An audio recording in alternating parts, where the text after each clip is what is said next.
अस्सलामुअलैकुम and welcome to biology with Kamran Safi. Last lecture में हम लोगों ने डोमेन बैक्टीरिया पढ़ा था। आज हमारे पास जो है वो आपके पास नेक्स्ट आ जाता है डोमेन यूकैरिया। जब हम लोग डोमेन यूकैरिया की बात करते हैं तो सबसे पहले हमारे पास क्या आता है, eukarya means they are eukaryotic cells. इनके पास यूकैरियोटिक सेल्स है। यूकैरियोटिक सेल्स का मतलब अगर हम लोग सिंपल अल्फाज में बात करें तो ऑर्गेनिजम्स हैविंग डिस्टिंक्ट न्यूक्लियस। पीछे हम लोगों ने डोमेन आर्चिया पढ़ा, डोमेन बैक्टीरिया पढ़ा। दोनों के अंदर क्या था, न्यूक्लियस मौजूद नहीं था। सिर्फ एक रीजन था जहां पे जो है वो न्यूक्लियर मटेरियल पाया जा रहा था जिसको हम लोग न्यूक्लियोइड कह रहे थे। अब ये हमारे पास वाहिद डोमेन है जिसके अंदर जो है वो प्रॉपर न्यूक्लियस मौजूद है। अब इसके सेल स्ट्रक्चर की बात करें तो हमारे पास सबसे पहली बात क्या आ रही है, ट्रू न्यूक्लियस। जैसे मैंने अभी आपको बताया कि इसके अंदर क्या है, डिस्टिंक्ट न्यूक्लियस मौजूद है। साथ ही मेम्ब्रेन बाउंडेड ऑर्गेनेलीज, लाइक वो ऑर्गेनेलीज जिसके ऊपर कोई मेम्ब्रेन हो। जैसे कि अगर हम लोग बात करते हैं फॉर एग्जांपल माइटोकॉन्ड्रिया की, तो देखें तो एक मेम्ब्रेन, इसके अंदर दूसरी मेम्ब्रेन ऐसे अंदर को इन्वेजिनेटेड होती है, इनफोल्डेड होती है, जो एक एक स्ट्रक्चर बनाती है जिसको हम लोग जो है वो क्रिस्टी कह रहे होते हैं।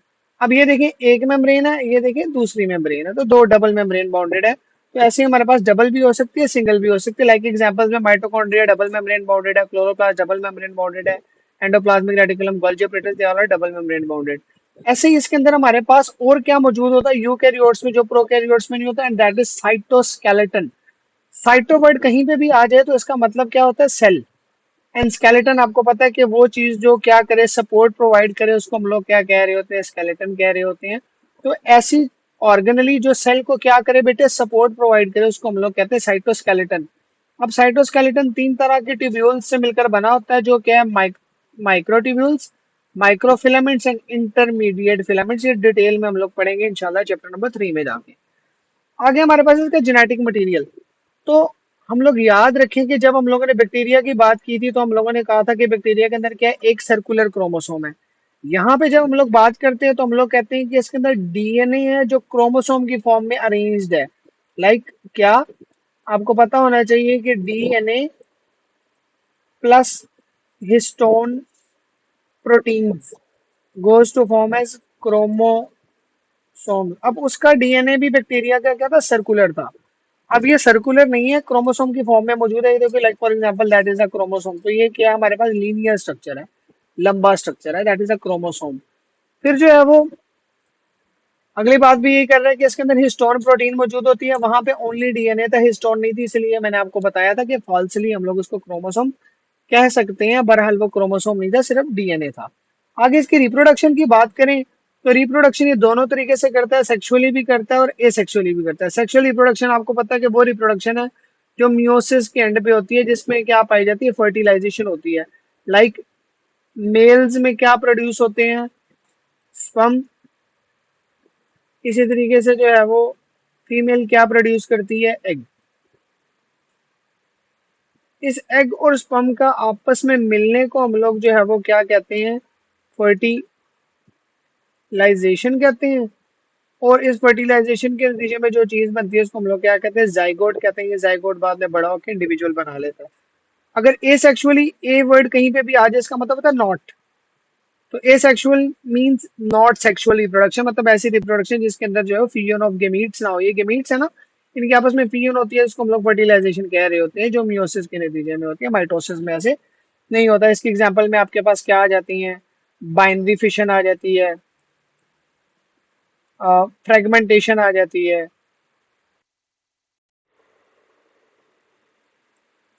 इसी तरीके से और डिफरेंट चीजें हमारे पास आ जाती हैं। आगे जब हम लोग इसके सेलुलर ऑर्गेनाइजेशन देखते हैं तो सेलुलर ऑर्गेनाइजेशन में हमारे पास क्या आ जाती है बेटे, सबसे पहले ये है कि इसकी सेलुलर ऑर्गेनाइजेशन यूकैरियोट है। हम लोगों ने पहले बात की कि यूकैरियोट्स हैं। आगे देखते हैं तो इसमें हमारे पास क्या होते हैं, सेल्स आपस में मिलते हैं, लाइक सेल प्लस सेल, और कौन से, एक ही तरह के, मतलब क्या, सिमिलर सेल्स। और सिमिलर सेल्स जब भी आपस में मिलते हैं, इनके मिलने से जो चीज आपके पास बनती है उसको हम लोग क्या कहते हैं, टिश्यू कहते हैं।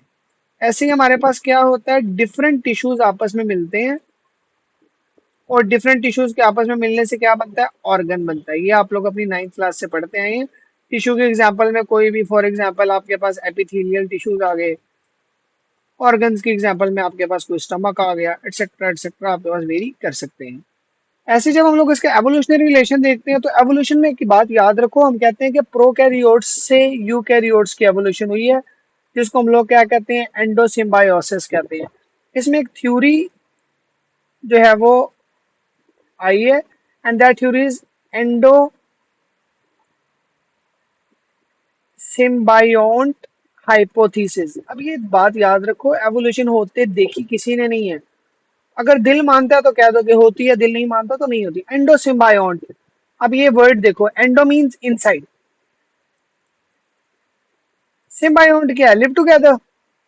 ऐसे ऑर्गेनिज्म जो इकट्ठे रहे, वो कहते हैं कि पहले जमाने में एक दफा ऐसे हुआ कि एक बड़े प्रोकैरियोट्स थे, इन बड़े प्रोकैरियोट्स के साथ इनके जिस्म में छोटे छोटे प्रोकैरियोट अंदर जाके रहना शुरू हो गए। अब कौन से वाले प्रोकैरियोट जाके रहना शुरू हो गए, फॉर एग्जांपल ये थे, तो ये हमारे पास क्या थे, एरोबिक प्रोकैरियोट थे, लाइक एरोबिक बैक्टीरिया थे। अगर ये एरोबिक बैक्टीरिया थे तो वो कहते हैं कि ये फ्यूचर में जाके चेंज हो गया माइटोकॉन्ड्रिया के अंदर। अभी एंडोसिम्बायोट थे, इकट्ठे रह रहे थे, जो बाद में जाके चेंज हुए, दैट इज एवोल्यूशन। ऐसे ही जो है वो कहते हैं कि ये फॉर एग्जांपल अगर मैं बात करूं कि इसके अंदर आके रहना शुरू हुए, और ये आपके पास क्या थे बेटे, फोटोसिंथेटिक बैक्टीरिया थे। अगर ये हमारे पास फोटोसिंथेटिक बैक्टीरिया है तो वो कहते हैं कि ये फ्यूचर में फोटोसिंथेसिस के लिए यूज हुए, और आपको पता है फोटोसिंथेसिस के लिए कौन सी ऑर्गेनेली है, क्लोरोप्लास्ट है। इसी तरीके से वो कहते हैं अगर कोई स्पाइरिलम आके रहना शुरू कर दे, तो स्पाइरिलम आपको पता है क्या होता है, स्पाइरल शेप्ड होता है ना। अब ये स्पाइरिलम बाद में मॉडिफाई हुआ इनटू फ्लैजेला, तो ये आपके पास क्या है बेटे, एंडोसिम्बायोट हाइपोथेसिस है। तो यहाँ पे हमारा जो है वो आपका टॉपिक पूरा होता है, डिवीजन यूकैरिया। उम्मीद है आपको समझ आ गई होगी।